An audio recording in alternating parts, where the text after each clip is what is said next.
ওয়ালাইকুম আসসালাম ওয়া রাহমাতুল্লাহি ওয়া বারাকাতুহু। সবাই স্বাস্থ্য কেমন আছে? আলহামদুলিল্লাহ ভালো আছি। আপনি কেমন আছেন? আলহামদুলিল্লাহ, আমিও আল্লাহর শুকর খুব ভালো আছি। আমাদের ইবনে মাজাহ শরীফের ২৭তম ক্লাস ইনশাআল্লাহ শুরু হচ্ছে। তো এখন আজকের পর্বের মধ্যে আছে বাবুল হুকমে ফিমান কাসরা শাইয়ান। এটা আমাদের এখন চলে যে বিচার বিভাগ, এটা বিচার সম্পর্কিত। যদি কারো কোনো জিনিস ভেঙে ফেলে তখন কি করতে হবে, কি করা যাবে, এই নিয়ে আলোচনা হবে, তার বিচার কি হবে। তো রসুল করিম সাল্লাল্লাহু আলাইহি ওয়াসাল্লামের বিচার তো খুবই সুন্দর। যে আল্লাহ বলেছেন যে কেউ যদি কোনো ধরনের ফেসের মধ্যে পড়ে বিচার, তাহলে হাত্তা ইউহাক্কে মুকাফি মা সাজারা বাইনাহুম, যে হ্যাঁ রসুল যদি আপনাকে বিচারক মেনে নেন, আপনার বিচারে হলো সর্বোত্তম বিচার। আল্লাহ রাব্বুল আলামিন বলছেন যে তোমরা সদা সর্বদা ইয়ামুরুকুম বিল আদলি ওয়াল ইহসান, আল্লাহ সবসময় ন্যায় বিচার করার জন্য বলছেন। এই হাদিসের মাতাহাত এসেছেন, এটা তরজমাতুল বাবের পরে হাদিসুল বাবের মধ্যে এসেছে রসুল করিম সাল্লাল্লাহু আলাইহি ওয়াসাল্লাম কি চমৎকার একটা বিচার করেছেন। সুবহানাল্লাহ। আমরা শুরু করি। به قال حدثنا ابو بكر بن ابي شيبه حدثنا شريك عن ابن عبد الله عن قيس بن وهب عن رجل من بني سواتا قال قلت لعائشه رضي الله تعالى عنها اخبرني عن فلك رسول الله صلى الله عليه وسلم। হযরত মায়েশা সিদ্দিকা রাদিয়াল্লাহু তাআলা আনহার কাছে রাসূল করিমের চরিত্র সম্পর্কে, স্বভাব সম্পর্কে এই প্রশ্ন করা হলো, জিজ্ঞাসা করা হলো। قالت, তখন মায়েশা সিদ্দিকা জবাব দিলেন, আওয়ামা তাকরাউল কুরআনা, তোমরা কি কোরআন পড়ো নাই? রাসূল সাহাবীরা আপনাদের কি কোরআন পড়া শেষ হয় নাই? কোরআন পড়েন নাই? কোরআন শরীফ যে আল্লাহ রাব্বুল আলামিন বলেছেন ওয়াইন্নাকা আলা খুলুকিন আযীম, যে এমন কোন পৃথিবীর মধ্যে বলেছি নাই কিতাবের মধ্যে তার ব্যাপারে যে গ্যারান্টি দিয়েছেন, কিন্তু একমাত্র আমাদের সরকার দু আলম সাল্লাল্লাহু আলাইহি সাল্লামের ব্যাপারে আল্লাহ রাব্বুল আলামিন গ্যারান্টি দিয়েছেন, হে রাসূল আপনার চরিত্র খুব উত্তম, এটা কোরআন শরীফের মধ্যে আল্লাহ রাব্বুল আলামিন বলেছেন। সুতরাং রাসূলের চরিত্রের সাথে অন্য কারো চরিত্র তুলনা করা যাবে না, বরং রসুলের চরিত্রবান উম্মতেরা হওয়ার জন্য, রসুলের চরিত্র গ্রহণ করার জন্য, আদর্শবান হওয়ার জন্য আল্লাহ রাব্বুল আলামিন বারংবার বিভিন্ন জায়গায় বলছেন আলাকুম বি রাসূলিল্লাহি উসওয়াতুন হাসানা, আল্লাহ বলছেন রসুলের মধ্যে উত্তম আদর্শ আছে। قالت كان رسول الله صلى الله عليه وسلم مع اصحابه, যে রসুল করিম একদিন সাহাবায়ে কেরাম নিয়ে কথাবার্তা বলছেন, জরুরি আলাপ আলোচনা করছেন। সানাতুল্লাহু তাআমান, আমি মায়েশা থেকে বলেন আমি কিছু খাবার রেডি করেছি রসুল করিমের জন্য। ও সানাত লাহু হাফসাতু তাআমান, সাথে হযরত হাফসা রাদিয়াল্লাহু তাআলা আনহা কিছু খাবার রেডি করেছেন। قالت فسبقتني হাফসাতু, হঠাৎ করে দেখলাম হযরত হাফসা রাদিয়াল্লাহু তাআলা আনহা যে দেরি না করে দ্রুত খাবার পরিবেশন করে ফেলছেন, অর্থাৎ আমার আগে রসুলের দরবারে হযরত হাফসা রাদিয়াল্লাহু তাআলা আনহা খাবার পৌঁছে দিয়েছেন। ফাকুলতু লিল জারিয়াতে, আমি বললাম আমার দাসীকে, এনতালে কি তুমি যাও, ফাকফি কাসআতাহা ফালাহিকাতহা, তুমি ওটা ধাক্কা দিয়ে ফেলে দাও, ওই খাবার ধাক্কা দিয়ে ফেলে দাও। আর হামাম দোয়ান দাদা বাইনা ইয়াদাই রাসূলুল্লাহ সাল্লাল্লাহু আলাইহি ওয়াসাল্লাম ফাকতাবাহা বা কাসরাতুল কাসা, যেভাবে বলছেন মায়েশা সিদ্দিকা, উনি বলছেন দাসী বলছেন আমি সেভাবে কাজ করছি। ওয়ান তো ওনার খাদেম এভাবে কাজ করেছেন। ওয়ান তো ছাড়া তাম, তাহলে এটা হাত থেকে পড়ে গিয়ে এটা ভেঙে গেছে, সাথে ওয়ান তো ছাড়া তো আম, খাবার চতুর্দিকে ছিটিয়ে ছড়িয়ে আছে, পাত্র ভেঙে গেছে। আলাদ জামাহ রাসূলুল্লাহ সাল্লাল্লাহু আলাইহি ওয়াসাল্লাম, তিনি বলছেন যে রসুল করিম সাল্লাল্লাহু আলাইহি ওয়াসাল্লাম খাবারগুলো একত্রিত করলেন, কারণ আল্লাহ বলছেন কুলু ওয়াশরাবু ওয়া লা তুসরিফু, তোমরা খাও পান করো কিন্তু অপচয় করিও না, অপচয় করা যাবে না, অপচয় করা নিষেধ। মিনাত তাআম ওয়া মা ফিহা মিনাত তাআমে আলান নতি, সব খাবারগুলো রসুল করিম সাল্লাল্লাহু আলাইহি ওয়াসাল্লাম দস্তরখানায় একত্রিত করলেন, ওখান থেকে তুলে। দেখেন রসুলের কি সুন্দর আদর্শ। এখন যদি এভাবে কেউ খায় বর্তমান এই আধুনিক সমাজে, তখন বলবে রাক্ষস, অথচ এভাবে খাওয়া এটা রসুলের সুন্নত। আমাদের আগে বিভিন্ন জায়গায় ছিল চিলমচিতে বাদ করলে বাদের সাধ্য দিয়ে খাবার কথা আছে কিতাবের মধ্যে। তাইলে এখানে মাটিতে বললে কোনো জায়গায় বললে পাথরে বললে ওখান থেকে ফুলরা বললে ওখান থেকে খাবার তুলে খাওয়া এটা রসুলের সুন্নত। রসুল করিম দেখেন কি সুন্দর করেছেন। আকালু শুধু একত্রিত করলেন তা নয়, বরং তিনি সহ রসুল করিম সাল্লাল্লাহু সহ সাহাবায়ে কেরাম এখানে খাবার খেলেন, ওগুলো খেলেন। ও বাসাবে কাসাতি ফাতাফাহা ইলা হাফসাতা। এরপরে এই খাবারগুলো রসুল করিম একত্রিত করেছেন এবং খেয়ে ফেলেছেন। এর পরক্ষণে মাঝের দিকে বলেন খাবারটা আমার খাবার বেড়াটা আমি পৌঁছাইছি রসুলের দরবারে। ফকালত খুজু জরফান মাকানা জরফিকুম। তখন রসুল করিম সাল্লাল্লাহু আলাইহি ওয়াসাল্লাম কি সুন্দর বিচার করেছেন দেখেন, যে হযরত আয়েশা সিদ্দিকার পাত্রটি আগে যিনি দিয়েছেন কে, আগে হযরত হাফসা রাদিয়াল্লাহু তাআলা আনহার কাছে পৌঁছে দিলেন। সুবহানাল্লাহ।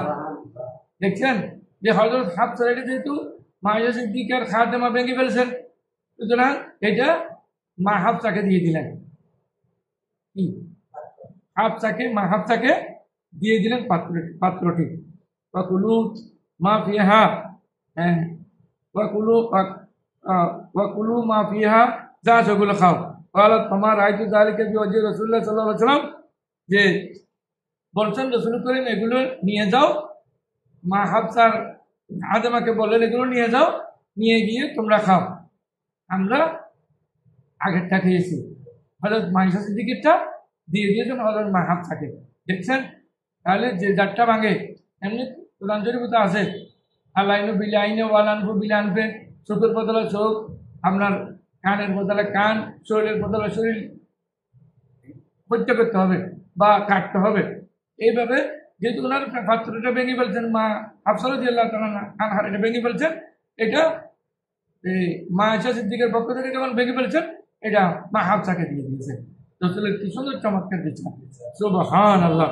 তবে এখানে সুন্দর আমাদের হাদিসুল বাব আর তরজুমাতুল বাবের মধ্যে সুন্দর কথা হলো, রসুল পাকের চেহারা মুবারকে নুরানি চেহারা মুবারক মলিন হয় নাই, কোনো ধরনের কিছু আসে নাই। আর আমরা তো কত রাগ করতাম, ওরা একটা ভাঙলে কেন, হ্যাঁ কি হয়েছে তোমাদের, বিভিন্ন ধরনের কথা বলতাম।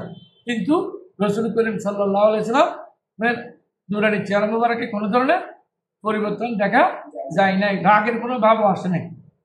সুবহানাল্লাহ। এইটা হলো আমাদের এখানে গ্রহণযোগ্যতার কথা। এরপর দেখেন রসুল করিম সাল্লাল্লাহু আলাইহি ওয়াসাল্লাম একটা হাদিস বল, কানা নবী সাল্লাল্লাহু আলাইহি ওয়াসাল্লাম ইনদা ইহদা উম্মাহাতুল মুমিনিন। এটা অন্য হাদিস, রসুল করিম সাল্লাল্লাহু আলাইহি ওয়াসাল্লাম একটা উম্মাহাতুল মুমিনিন 9 জন কিংবা 11 জন আমাদের মা জানদের কারো না কাছে না কারো কাছে ছিলেন, যে কোনো একজনের কাছে ছিলেন। তখন এখানে এই কক্ষের মধ্যে অন্য আরেকজন মা যান খাবার পাঠিয়েছেন।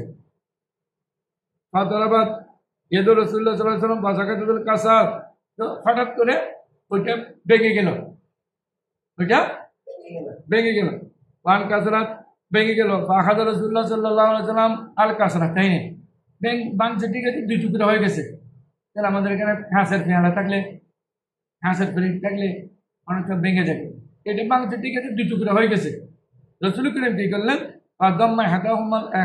লোকরা একটির সাথে মিলিয়ে ফেললেন, আবার এমন করে মিলিয়ে ধরলেন। মিলিয়ে ধরার পরে এখানে খাবার একত্রিত করতে লাগলেন। আবার যেগুলো নিচে পড়ে গেছে সেগুলো একত্রিত করতে লাগলেন।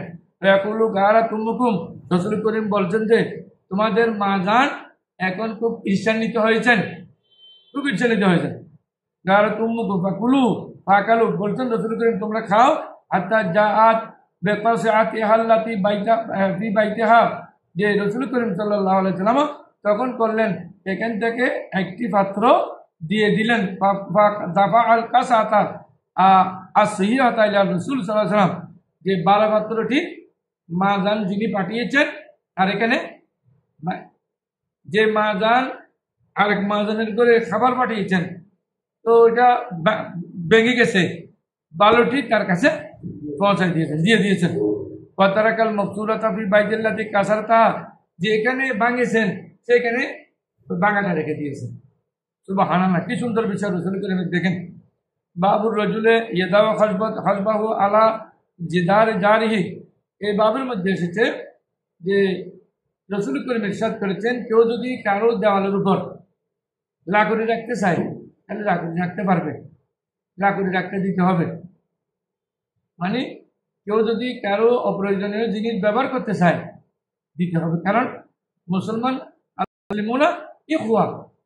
মুসলমান ভাই ভাই, সুতরাং একে অপরের অপ্রয়োজনীয় জিনিস ব্যবহার করতে চাইলে দিতে হবে, দেওয়ার জন্য রাসূল করিম বলছেন। এই জন্য কেউ যদি অন্য কারো দেওয়ালের উপর লাকড়ি রাখতে চায় লাকড়ি রাখতে দিতে হবে। রাসূল করিম ইরশাদ করেছেন, সামিতু আবু হুরায়রা রাদিয়াল্লাহু তাআলা ইয়াবলুগু বিহি নবী সাল্লাল্লাহু আলাইহি ওয়াসাল্লাম ইযা ইসতাজানা আহাদুকুম জারাহু আন ইয়াগরুজা খাসবাহু ফি জিদারিহি। কেউ যদি অপরের দেওয়াল চায় যে আমি এখানে আপনার এখানে কিছু লাকড়ি রাখবো, শুকনো লাকড়ি রাখবো, অনেক সময় রাখে না, 1 বছরের লাকড়ি অনেকে গাছ কাটার পরে এগুলো সংগ্রহ করে রাখে, চট্টগ্রামও আছে এটা। আর জিদারি পালাই আমরা হোক সে তাকে মানা করবে না, কারণ তার দেওয়াল তেমনি ভরি আছে, দেওয়াল মনে করে 120 ফিট, সে লাকড়ি লাগলে না 20 ফিটই রাখবে, তাকে লাকড়ি রাখতে দিতে হবে অন্যজনকে। আল্লামা হাদ্দাসাহুম আবু হুরায়রা রাদিয়াল্লাহু তাআলা রুসাহুম, যখন এটা এই শুনলেন, আল্লামা হাদ্দাসাহুম আবু হুরায়রা এই হাদিসে যখন বললেন রুসাহুম, তখন তারা মাথা নাড়াচ্ছিলেন, সাহাবায়ে কেরাম মাথা নাড়াচ্ছিলেন। হ্যাঁ, একজনের দেওয়ালের মধ্যে আরেকজনের লাকড়ি রাখতে দিতে হবে, এইভাবে বলছেন। আল্লামা রাহুম কালা মালি আরাকুম আনহা মুরদিন, রাসূল করিম বললেন কি রে তোমরা এবার ফিরে যাচ্ছে কেন, মুখ ফিরিয়ে রাখতেছে কেন, কি ঘটনা হলো? আল্লাহে লার মিয়ান্না বিহা বাইনা আকতাবিকুম, আমি এটা তোমাদের যদি কথা না বুঝো তাহলে আমি তোমাদের কাঁধের উপর চাপিয়ে দিব যদি তোমরা এটা বাস্তবায়ন না করো, অর্থাৎ এটা বাস্তবায়ন করতে হবে। এখন তো একজনের জায়গায় আরেকজন কাজতে দেয় না, আরেকজনের জায়গায় একজনের জায়গায় আরেকজনের কোনো জিনিস রাখতে দেয় না। হ্যাঁ, মানুষকে মানুষ বিপদে ফেলতে চায়, কেউ যদি নতুন ঘর বানতে চায় এর পাশে খালি জায়গা আছে, কেউ খালি জায়গা দিতে চায় না সহজে, না দিব না, এটা আমি দিব না, এটা আমার লাগবে, আপনার তো এটা খালি পড়িয়েছে আমাকে দেন না, করে না দিব না, এটা এভাবে করে। এইটা কিন্তু ইসলামী বিধান নয়, ইসলামী বিধানের বহির্ভূত। এরপর রাসূল করিম সাল্লাল্লাহু আলাইহি ওয়াসাল্লাম ইরশাদ করেছেন, আখবারাহু আন্না আখওয়াইনা মিনাল মুগীরাতা আতাকা আহাদুহুমা আল্লাহ ইয়াগরুজা আন ইয়াগরুজা খাসবান ফি জিদারিহি। দুই ভাইয়ের মধ্যে এক ভাই কি যে তার দেওয়ালের মধ্যে কিছু রাখলে বাধা দিবে না। ফাকবালা বেজমিন বাইনা ইয়াজিদ ওয়া রিজাল কাসীরুম মিনাল আনসার ফাকালু আশহাদুন্না রাসূলুল্লাহ সাল্লাল্লাহু আলাইহি ওয়াসাল্লাম লা ইয়ামনা আহাদুকুম। একজন সাক্ষ্য দিচ্ছেন যে একজনের দেওয়ালে অন্যজন যদি কিছু রাখে, কাপড় শুকাইতে দেয়, এখন তো অনেকে কাপড় শুকাইতে দেন, আপনি আমার জায়গায় কাপড় দিচ্ছেন কেন, কি হয়েছে?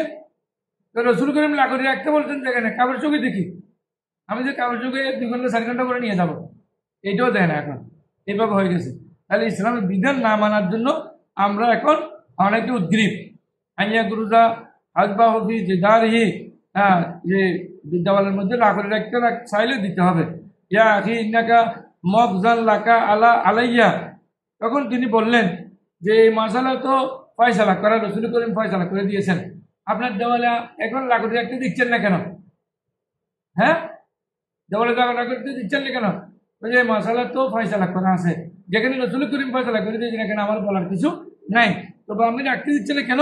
আপনার খালাপ তু, আমি শপথ করেছি এখানে কারো লাকড়ি রাখতে দিব না, বা আপনার লাকড়ি রাখতে দিব না, আমি শপথ করেছি, এই জন্য আমি এটা দিচ্ছি না। ফয়জাল উস্তুনান দুনা হায়াতি, হ্যাঁ একটা কাজ করেন, আও যে দাঁড়ি আমার দেওয়ালের সাথে আপনি কিছু কুটি করে ওখানে রাখেন, ডাইরেক্ট আমার দেওয়ালের উপর রাখেন না, কারণ আমি শপথ করছি আমার দেওয়ালের উপরে কারো কোনো জিনিস রাখতে দিব না, আমার শপথ ঠিকঠাক, আপনি রাসূলের হাদিসও ঠিকঠাক।